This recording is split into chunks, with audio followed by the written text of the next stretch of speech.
Sir. உட்காருங்க. Thank you sir.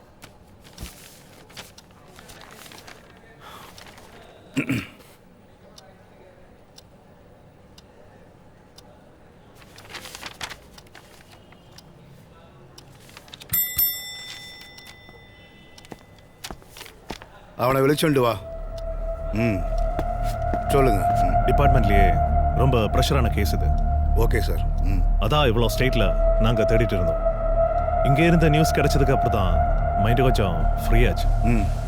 Sir, ரொம்ப நாளாக இவனை தான் தேடிட்டு இருக்கோம். தமிழ்நாடு, கர்நாடகா, ஆந்திரா எங்கே தேடியும் கிடைக்கல.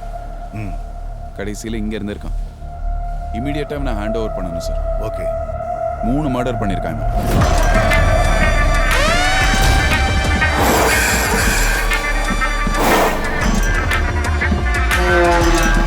சார், இவன் தான்.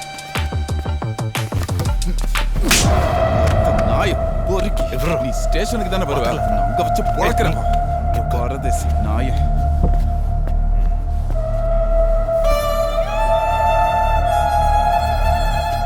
ஏய், இருக்குடா உனக்கு.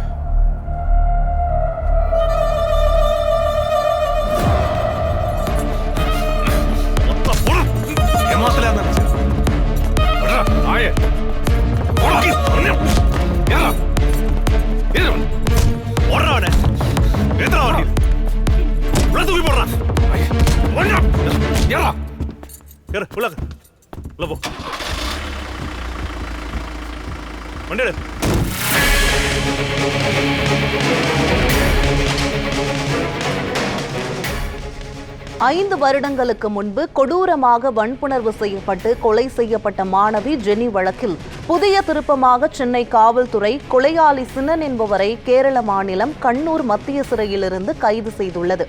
நாளை அவரை சென்னை உயர்நீதிமன்றத்தில் ஆஜர்படுத்துவார்கள் என்று காவல்துறை வட்டாரங்கள் தெரிவிக்கின்றது.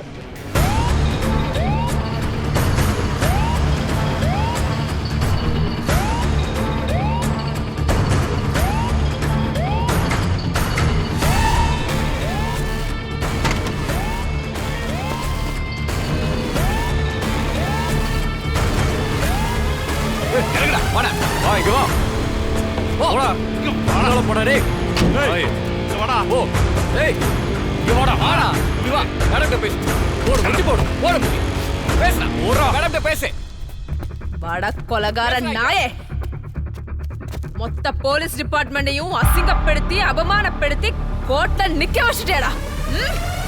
மொத்த பொறுக்கை நாயே.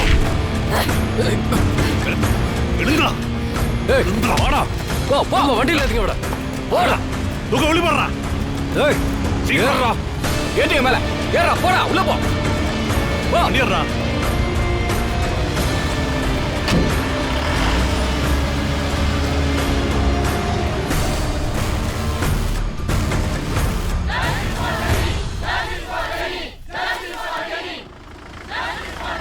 கடந்த 5 ஆண்டுகளுக்கு முன்பு கொலை செய்யப்பட்ட மாணவி ஜெனி கொலை வழக்கில் குற்றவாளி கைது செய்யப்பட்டு இப்ப நீதிமன்றத்தில் ஆஜர்படுத்துறாங்க காவல்துறையினர். இதனால உயர்நீதிமன்ற வளாகமே பயங்கர பரபரப்பா காணப்படுது. குற்றவாளி மேல பொதுமக்களும் வக்கீல்களும் கொலை நடத்துறாங்க. இந்த காட்சிகளை நம்ம நேரலையில பார்த்துட்டு இருக்கிறோம். குற்றவாளிக்கு எந்த பாதிப்பு ஏற்படாத வகையில அவரை நீதிமன்றத்தில் பாதுகாப்பு ஒப்படைக்கணுன்றதுக்காக போலீசார் திணறி வருகின்றனர். நீதிமன்றத்தில் இந்த குற்றவாளியை ஆஜர்படுத்த போலீசார் உள்ள கூட்டு போயிட்டு இருக்காங்க.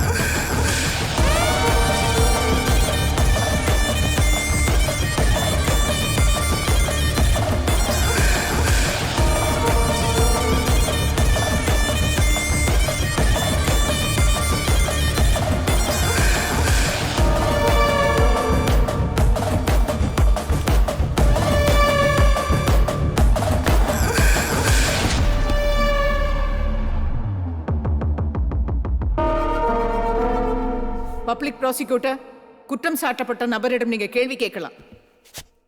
Thank you quota.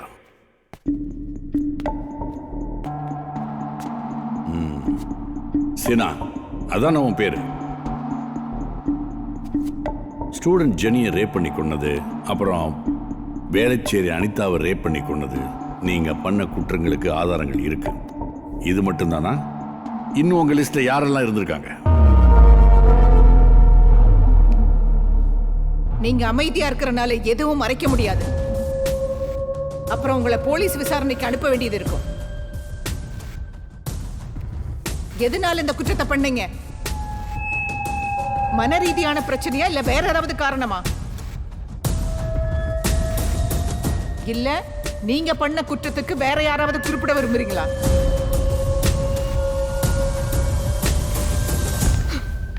எத்தனை கனவோட இருந்தாடா ஜெனி? அவளை ஏன்டா இப்படி பண்ண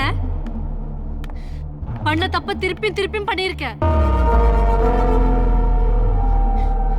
ஒரு சைக்கோ மாதிரி நடந்திருக்க. கண்டிப்பா நீ இதோட நிறுத்திருக்க மாட்டேன். இன்னும் எத்தனை பேரோட லைஃப் தான் அழிச்சிருக்க? சொல்டா. அவங்க எல்லாம் என்ன தப்பு பண்ணாங்க? நீ எங்க இருந்து ஆரம்பிச்சதெல்லாம்? பிரியங்கா கூல். Sorry ma'am.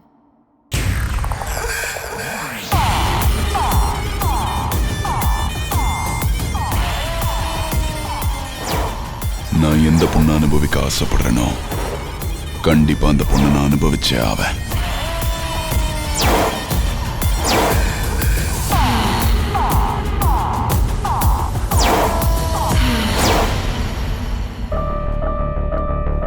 ஒரு பொண்ணை பார்த்த உடனே அவங்களோட ட்ரெஸ், அவங்களோட பாடி ஸ்ட்ரக்சர், அதை பார்த்த உடனே எனக்கு ஒரு ஆசை வரும். அவங்கள உடனே அனுபவிக்கணும்னு நினைப்பேன்.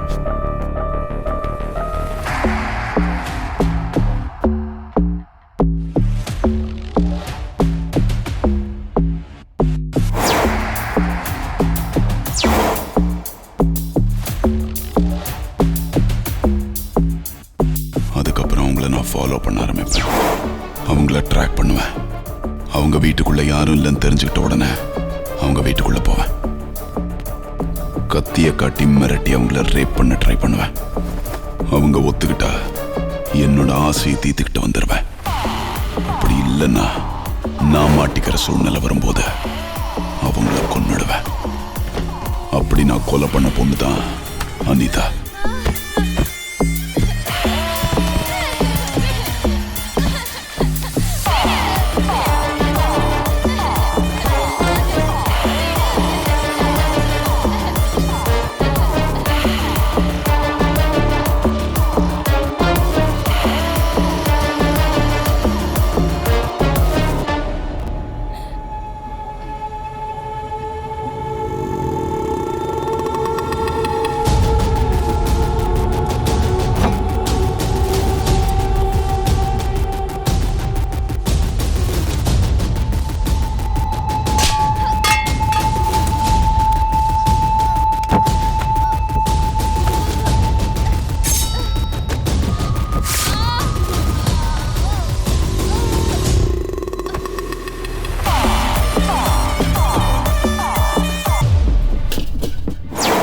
பில்டிங் கன்ஸ்ட்ரக்ஷன் வேலை செய்யற பொண்ணை ரேப் பண்ண ட்ரை பண்ணேன்.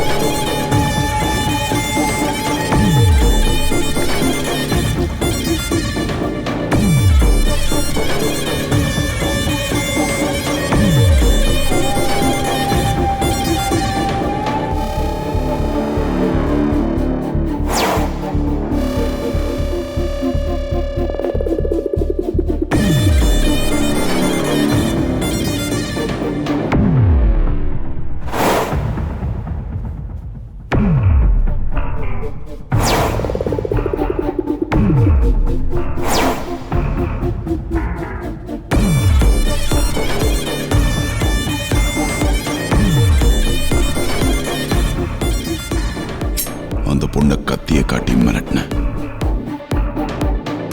நல்லா 6 அடி உயரம், தாடி எல்லாம் வச்சிருந்தான். அன்னைக்கு நான் கத்தி இருந்தா அவன் என்ன கொன்னு இருப்பான். அவன் கையில கத்தி எல்லாம் வச்சிருந்தான்.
நான் அதே மாதிரி இன்னொரு பொண்ணை ரேப் பண்ண ஃபாலோ பண்ணும்போது அவங்க வீட்டில் இருக்கிறவங்க என்ன பிடிச்சிட்டாங்க. பிடிச்சி போலீஸில் ஹேண்ட் ஓவர் பண்ணும்போது அவங்க சொன்ன கம்ப்ளைண்ட் அவங்க வீட்டில் நான் திருட வந்ததா சொன்னாங்க. அப்போதான் நான் புரிஞ்சுக்கிட்டேன், நம்ம வீடு புகுந்து ரேப் பண்ணாலும் அந்த வீட்டில் இருக்கிறவங்க சொசைட்டிக்கு பயந்து இந்த மாதிரி தான் கம்ப்ளைண்ட் கொடுப்பாங்கன்னு நான் புரிஞ்சுக்கிட்டேன். நான் ஜெனியை முதல்ல ஒரு சூப்பர் மார்க்கெட்டில் தான் பார்த்தேன். அதுக்கப்புறம் அவளை ஜிம்ல பார்த்தேன். அவ மேல இருந்த ஆசை வெறியா மாறுச்சு. அவளை அடையணுங்கிற எண்ணம் மனசுக்குள்ள ரொம்ப ஸ்ட்ராங்கா இருந்துச்சு. ஒரு நாள் அவங்க அப்பா அம்மா ஊருக்கு கிளம்புறது தெரிஞ்சுக்கிட்டேன். ஜெனியை அனுபவிச்சே ஆகணும்னு நான் முடிவெடுத்தேன். அதுக்காக அவ எங்கெங்கெல்லாம் போனாலோ நானும் தொடர்ந்து ஃபாலோ பண்ணேன். அன்னைக்கு நைட்டு அவ வீட்டுக்கிட்ட நான் வெயிட் பண்ணிட்டு இருந்தேன்.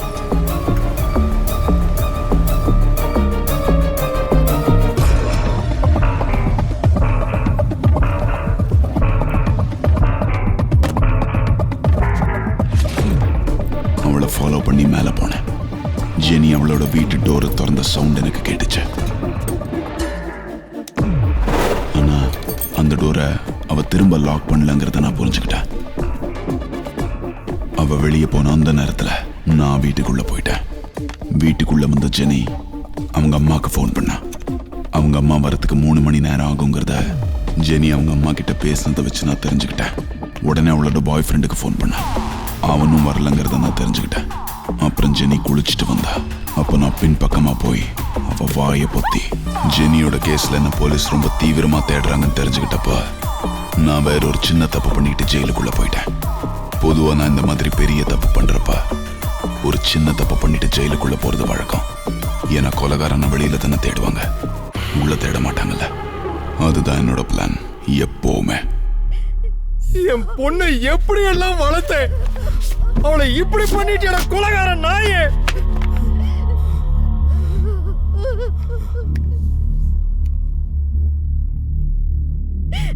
Order order.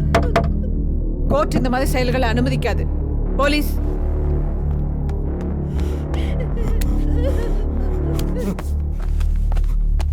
இந்த அக்யூஸ்ட் மேல சைக்கார்டிஸ்ட் ஒப்பீனியன் வாங்கிட்டு பாதிக்கப்பட்ட அந்த பெண்ணை என் முன்னாடி கொண்டு வந்து ஐடென்டி ப்ரூவ் பண்ண சொல்லுங்க. நெக்ஸ்ட் ஹியரிங் நாளை மறுநாள். சாரி யுவர் ஆனர், பாதிக்கப்பட்ட பொண்ணு கோர்ட்டுக்கு வந்து சாட்சி சொன்னா அவங்க ஃபியூச்சர் பாதிக்கப்படும்னு பயப்படுறாங்க. அது உண்மையும் தான். அவங்கள தனி அறையில் விசாரிச்சா கொஞ்சம் நல்லா இருக்கும். ஓகே, என்கொயரி அன்னைக்கு அக்யூஸ்ட் என் ரூம் கூட்டிட்டு வாங்க. அது வரைக்கும் போலீஸ் காவல்ல வச்சு அவரை விசாரிக்கிறதுக்கு நான் அனுமதிக்கிறேன். குற்றவாளி சார்பா வாதாடுறதுக்கு யாராவது வக்கீலுங்க இருக்காங்களா? அரசு தரப்புல ஏதாவது ஏற்பாடு பண்ணுமான்னு கேட்டுக்கோங்க. தைரியமா சொல்லு. மேடம், அன்னைக்கு நான் கட்டட வேலைக்கு போயிருந்தேன். அங்க யாருமே இல்ல. அப்போ யாரோ பெரிய உருவம் வரா மாதிரி இருந்துச்சு. 6 அடிக்கு மேல இருந்தான். கையில கத்தி வர வச்சிருந்தான். என் வாய பொத்தி மிரட்டினா மேடம். நான் ஏதாவது பேசியிருந்தேன் என்ன குத்தி இருப்பான். அப்புறம் என்ன நடந்துச்சு?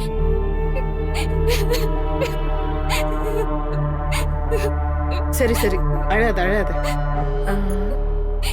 அவனை நேர்ல பார்த்தா உங்களால அடையாளம் காட்ட முடியுமா? முடியும் மேடம். Yes ma'am. மேம், நீங்க சொல்லியிருந்த டெஸ்ட் எடுத்தாச்சு மேம். கொடுங்க. இதுல அவனுக்கு எந்த ப்ராப்ளம் இல்லை மேடம். ஓகே, எல்லாத்தையும் செக் பண்ணிட்டீங்களா? Yes madam.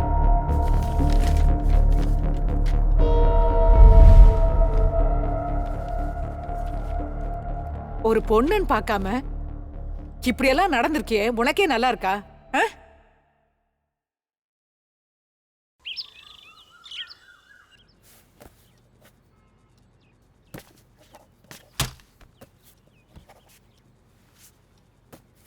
ஃப்ரீயா இருக்கியம்மா? பேசலாமேப்பா. ஒரு அப்பாவா உன்னை நினைச்சு பெருமைப்பட வச்சிருக்க பிரியங்கா. ஆனா ஒரு போலீஸா நினைச்சு பார்த்தா ஒட்டுமொத்த டிபார்ட்மெண்ட்டும் உங்ககிட்ட தோத்து இருக்கோம்.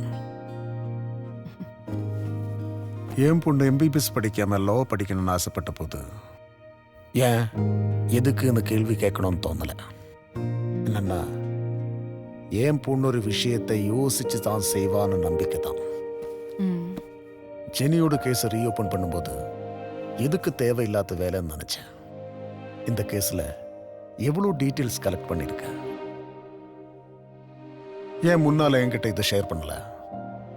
என் மேல நம்பிக்கை இல்லாமலா? உங்க மேல நம்பிக்கை இல்லாம இல்லப்பா, உங்க டிபார்ட்மெண்ட் மேல நம்பிக்கை இல்லை. இந்த கேஸ் இருந்து எடுத்த உடனே எனக்கு டிபார்ட்மெண்ட்டில் இருந்த ஏகப்பட்ட ப்ரெஷர். அதெல்லாம் உன்னை எஃபெக்ட் பண்ணக்கூடாதுன்னு நான் எதுவும் உங்ககிட்ட கேட்கல. இந்த கேஸில் இன்னும் நிறைய ஃபைல்ஸ் ஓப்பன் ஆகலாம். அதுவும் உன்னை பாதிச்சிட்ட கூடாதுன்னு நான் பயப்படுறேன். So be careful. ஒரு போலீஸ் ஆஃபீஸர் தன்னோட பொண்ணுக்கே ஒரு ஆபத்துன்னு பயப்படுறாருன்னா உங்க டிபார்ட்மெண்ட் எவ்வளோ வீக்கா இருக்கு நீங்க ஒத்துக்கிறீங்களாப்பா? முதல்ல நான் உன்னோட அப்பா, அதுக்கப்புறம் தான் போலீஸ். ஒரு அப்பாவா எனக்கு பயமா இருக்கு. ஆனா ஒரு போலீஸா இல்ல.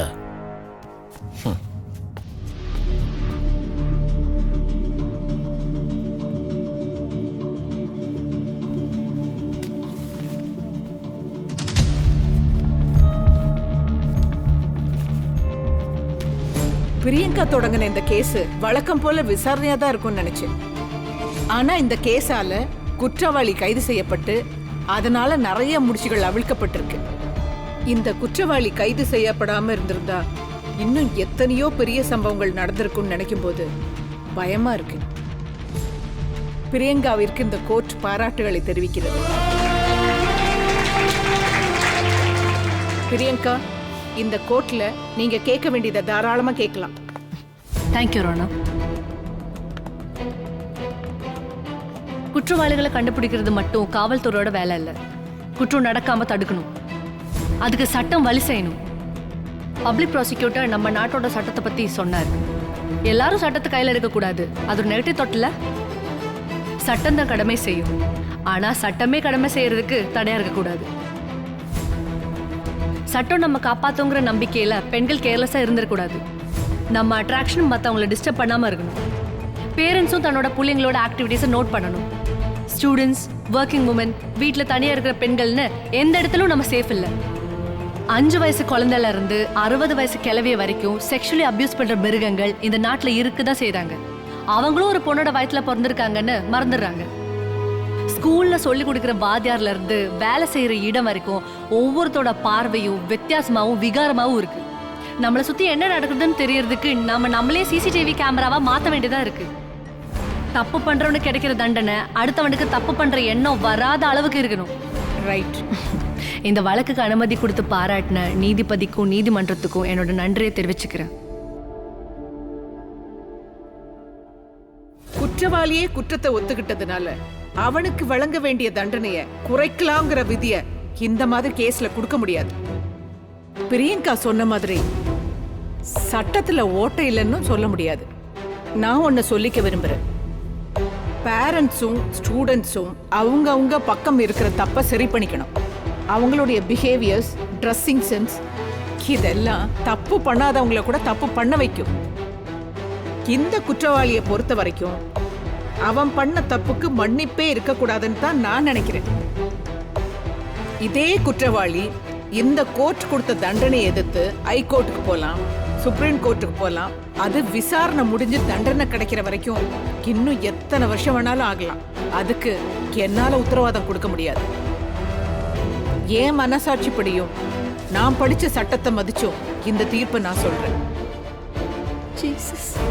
குற்றவாளி ஒத்துக்கிட்ட மற்றும் நிரூபிக்கப்பட்ட குற்றங்களான தொடர் கற்பழிப்பு மற்றும் கொலை குற்றங்களுக்காக சினன் என்பவரை குற்றவாளி என முடிவு செய்து குற்றவாளிக்கு அதிகபட்ச தண்டனையாக சாகும் வரை ஆயுள் தண்டனை விதிக்கிறேன்.